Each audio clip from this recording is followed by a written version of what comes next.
লড়ুক ওদের ক্ষমতা থাকলে ইলেকশন কমিশনের সঙ্গে। আমরা দেখতে চাই আপনাদের কত বড় ক্ষমতা। আর আপনার কি, যদি ভোটার তালিকা তৈরি না হয় ভোট হবে না, ভোট যদি না হয় এমএলএ নির্বাচিত হবে না, এমএলএ যদি নির্বাচিত না হয় মন্ত্রিসভা গঠন হবে না, মন্ত্রিসভা যদি গঠন না হয় তাহলে কি হবে বন্ধু? 2021-এ 5ই মে এই রাজ্যে সরকার তৈরি হয়েছিল। 4 মে রাত্রি 12টার মধ্যে যদি পশ্চিমবঙ্গে নতুন মুখ্যমন্ত্রী তার মন্ত্রিমণ্ডল শপথ না নেয়, রাত্রি 12টার পরে কাউকে কিছু করতে হবে না, রাজভবনই হবে মালিক, রাষ্ট্রপতি শাসন হয়ে যাবে, কাউকে দাবি করতে হবে না, কাউকে দাবি করতে হবে না। তাহলে আপনার কি? No SIR, no election. আর রাষ্ট্রপতি শাসন হলে সিপিএম তো তাও টিকে আছে, 2-4টে লোক। এদের তো অস্তিত্বই থাকবে না। 24 ঘন্টার মধ্যে বালি মাফিয়া আর পুলিশ নির্ভর এই তৃণমূল কংগ্রেস উবে যাবে হাওয়াতে, আর খুঁজে পাওয়া যাবে না, অস্তিত্ব খুঁজে পাওয়া যাবে না। আপনার কাজ শুধু নজরদারি চালিয়ে যাওয়া। এটাই ছিল আমার বিজয়তে আপনাদের কাছে প্রথম কথা। দ্বিতীয় কথা, আপনারা জানেন আমাদের মা বোন দিদি কন্যারা সুরক্ষিত নয়। বাংলার মহিলা মুখ্যমন্ত্রী তিনি আজকে পশ্চিম বাংলায় কোন বোনকে কন্যাকে সুরক্ষিত দিতে পারছেন না, সুরক্ষা দিতে পারছেন না। 5 স্ট্রিট, কামদুনি, কাটোয়া, হাঁসখালি, মাটিগাড়া, কালিয়াগঞ্জ, কত লম্বা তালিকা বলবো আমি, বলে শেষ করা যাবে না। গত বছর আরজিকর মেডিকেল কলেজে অভয়া বোনকে দিয়ে যে শুরু হয়েছিল, আজকে দুর্গাপুরে, আজকে রাজগঞ্জে গিয়ে সেই তালিকা লম্বা হয়েছে। জলপাইগুড়ির রাজগঞ্জে ক্লাস 7-এর 13 বছরের কন্যা, তাকে আজকে ধর্ষণ করে অন্তঃসত্ত্বা করে দিয়েছে একজন 65 বছরের বুড়া, তার নাম ডালিম মোহাম্মদ। ভাবতে পারেন কোন রাজ্যে আমরা বসবাস করছি?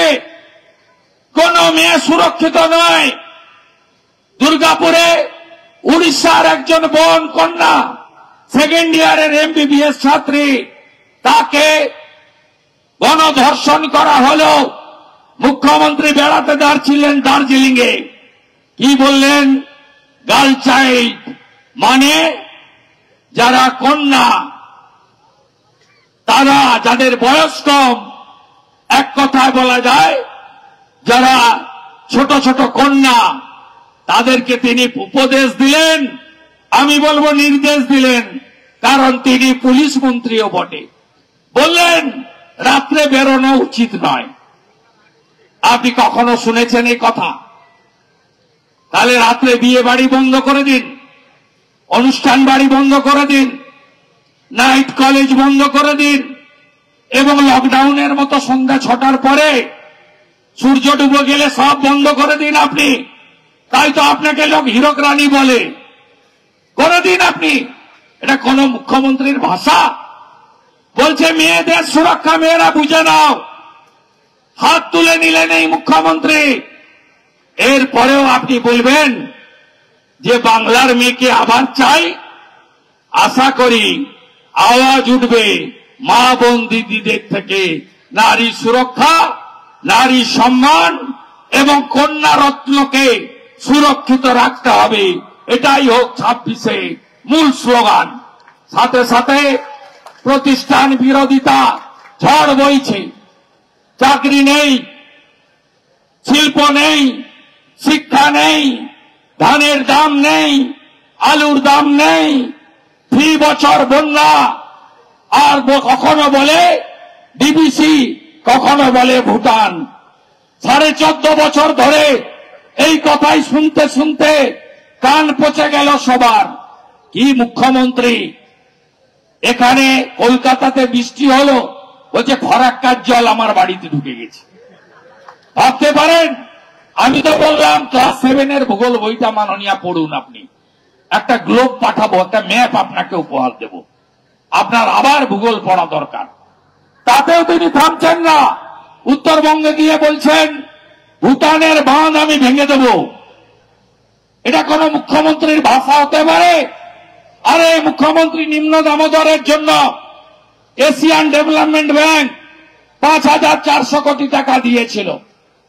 ওই টাকায় আরামবাগ খাল খননের কথা, পুরসুরা খানাকুল থেকে আমতা উদয়নারায়ণপুর, ওদিকে ঘাটাল চন্দ্রকোনা, প্রত্যেক বছর 3 বছরের যে বন্যা তাকে রক্ষার জন্য ভারত সরকার গ্যারান্টি হয়ে এডিবিআই টাকা কোথায় গেল? কোন নদীর অস্তিত্ব রেখেছেন আপনার লোকেরা? এই পুরসুরাতেও একটা মাফিয়া আছে। কোন নদী অস্তিত্ব আছে বলুন? ভারত সরকারের সেন্ট্রাল পলিউশন কন্ট্রোল বোর্ড, জাতীয় দূষণ নিয়ন্ত্রক পর্ষদ কি বলেছে? নদীর বেড়ে জেসিপি নামানো যাবে না। নামায় হ্যাঁ কি না বলুন? 2 মিটারের বেশি মাটি কাটা যাবে না। এর কোন সীমা আছে? এই তো বর্ষার সময় সব পাহাড় কেটে উড়িয়ে দিয়েছে, তারপরেও বালির দাম কত? 10,000 12,000 টাকা ছাড়া বালি গাড়ি পাওয়া যায় না। আপনি বলুন এই টাকায় কোথায় যায়? আর নির্লজ্জ মুখ্যমন্ত্রী বন্যার পরে 4 দিন 5 দিন পরে আসে 3,000 পুলিশ 4,000 সিভিক নিয়ে তু খিচ মেরি ফটো। এখানে আরামবাগের মায়াপুরের কাছে পচা খিচুড়ি দিচ্ছে, আর পিছনে কে? হুদা খান নাকি? হুদা খানের খিচুড়ি। হুদা একটা সবচেয়ে বড় বালি মাফিয়া। উত্তরবঙ্গে 2 দিন আগে ছবি দেখবেন, মালবাজারের বড় বালি মাফিয়া রাসেল, তিনি রিলিফের প্যাকেট দিচ্ছেন, আর এই মুখ্যমন্ত্রী সেই প্যাকেট দিচ্ছেন।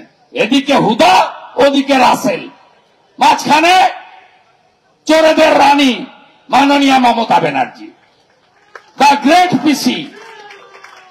মাঝখানে আজকে গোটা সর্বনাশ করে দিয়েছে। আপনারা এদের তাড়াবেন না, ধরে রাখতে হবে পুরসুরা, খানাকুল, গোঘাট, আরামবাগ, দিতে হবে চন্দ্রকোনা, তারকেশ্বর, হরিপাল। দিন আপনারা এই সাংগঠনিক জেলায় সাথে করুন, হিসাব আমরা মেলাবো। আমাদের ভিডিও ভালো লাগলে লাইক এবং শেয়ার করুন। কমেন্ট সেকশনে গিয়ে জানান আপনাদের মতামত। আরো ভিডিও পেতে আমাদের চ্যানেল সাবস্ক্রাইব করুন এবং প্রতি মুহূর্তে খবরের আপডেট পেতে প্রেস করুন বেল আইকন।